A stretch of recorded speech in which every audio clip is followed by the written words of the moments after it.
So as we go through the fifth chapter of Ketubot, we really get into perhaps we could say with the heart of the tractate, which is the economic relationships between the two sides in the marriage.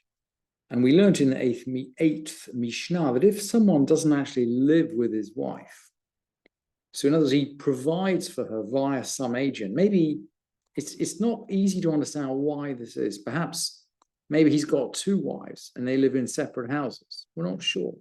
But the Mishnah, at any rate, articulates the kind of weekly income that she's entitled to receive. And it's measured out in kind, actually. So 2 cups a week, 4 cups of barley, and so on. So many pulses, so much oil, actually a bed and a mattress, and 50 zuz worth of clothing every year to be given to her in wintertime, so that when the clothes are new and the weather is cold, she can use the new clothes to keep out the cold.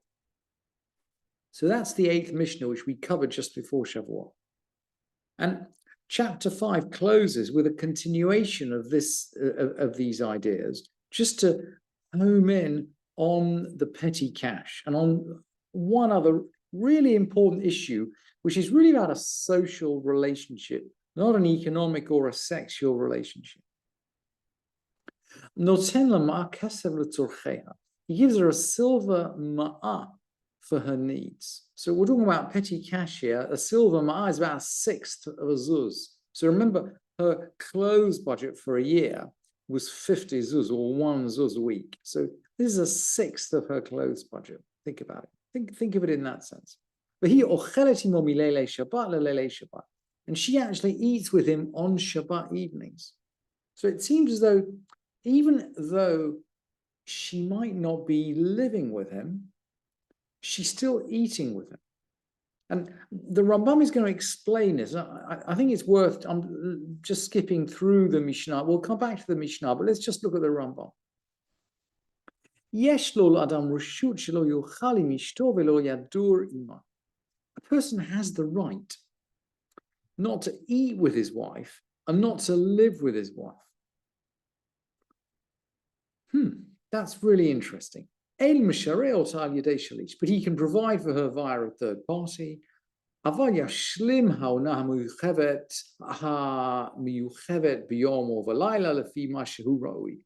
he can fulfill his duty in marital relationships during the day or during the night as appropriate. So in other words, the Rambam is saying, look, in principle, a person doesn't have to live full-time with his wife. But, there's a but. Aval. Ochel ima milelei Shabbat lelei Shabbat. Al kolpan kmo shezachar. But in any case, he must eat with her on Shabbat evenings, as mentioned. So the Rambam seems to be saying that this duty, this is a social obligation. It's not a sexual obligation. It's not a financial obligation. It's a social obligation. Even if you don't live with your wife, you still have to have dinner with her on Friday nights. She can't be alone on Friday night. And I think that's a really interesting psychological insight from the Rambam, just explaining the Mishnah. I think, given the Rambam is explaining the Mishnah, I think we'd say that's a psychological insight from the Mishnah, actually.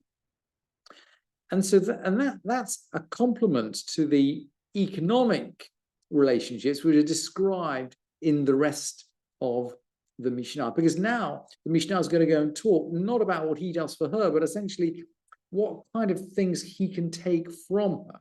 So now we're going to change tack.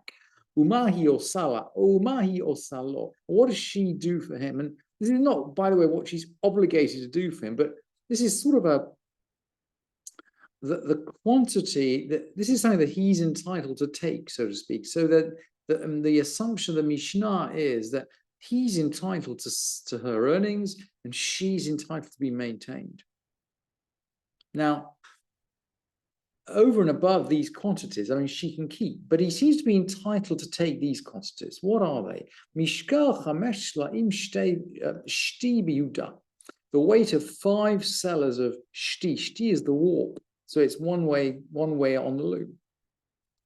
She'en esra sleim b'galil, and that's 10 selas in Galil. Or if we, so that's weaving one way on the loom, or if we weave the other way on the loom, or mishkal eser slime erev biuda, or the weight of 10 selas of woof in Judah. In other words, going the other way, and it's not quite clear somehow why it should be easier to go one way or the other on a loom, but I'm not sufficiently expert on looms to be really able to understand that. But again, there's a different measure in Galil. Shehen esrim slaim b'Galil. It's 20 selas in Galil. Ve'im haita menika. Im haita menika. If she was nursing, and we've learned before that one of the things she does is to nurse her children, his children. Im haita menika. If she's nursing, her handiwork is reduced. In other words, or at least the point that the amount of handiwork that a husband has the right to take is reduced, and her maintenance is increased. So we kind of recognize the physical state. And the chapter will conclude, and this whole section of Mishnah concludes with a general comment. Bamei dvarim amurim. What does all this apply to? And now, and this, by the way, I think we're referring to the whole of this section of the Mishnah, dealing with the weekly income for the wife of someone who didn't live with her.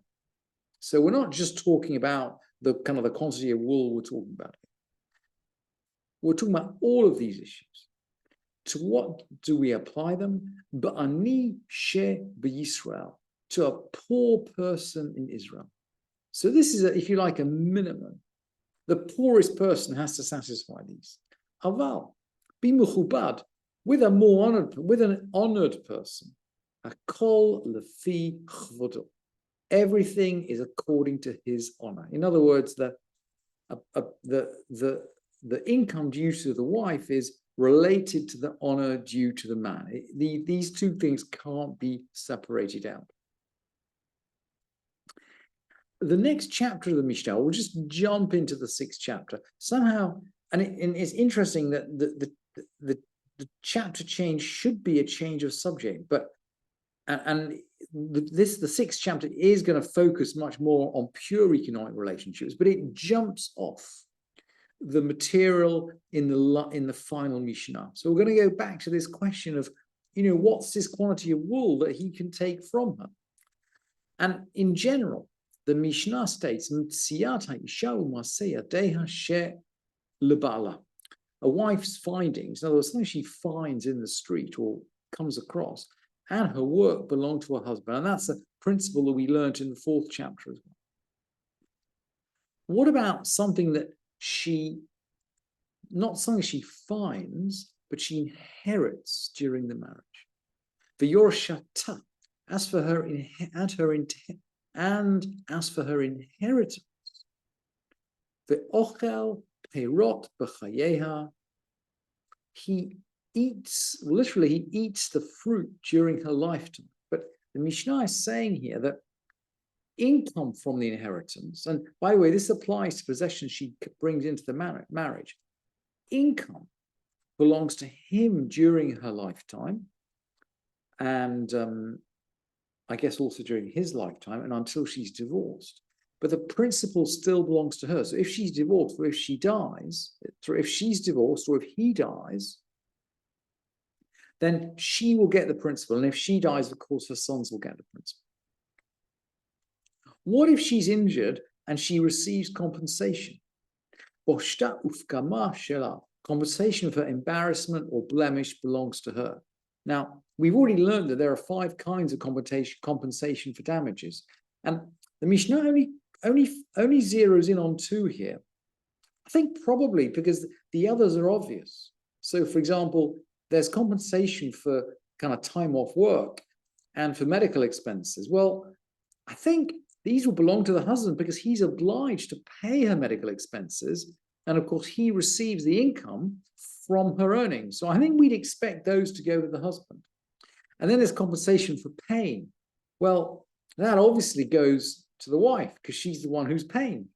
So the only categories of damages that we don't quite understand from logic seem to be boshtauf kama, sort of compensation or for embarrassment or blemish. And the Mishnah begins by saying they belong to her.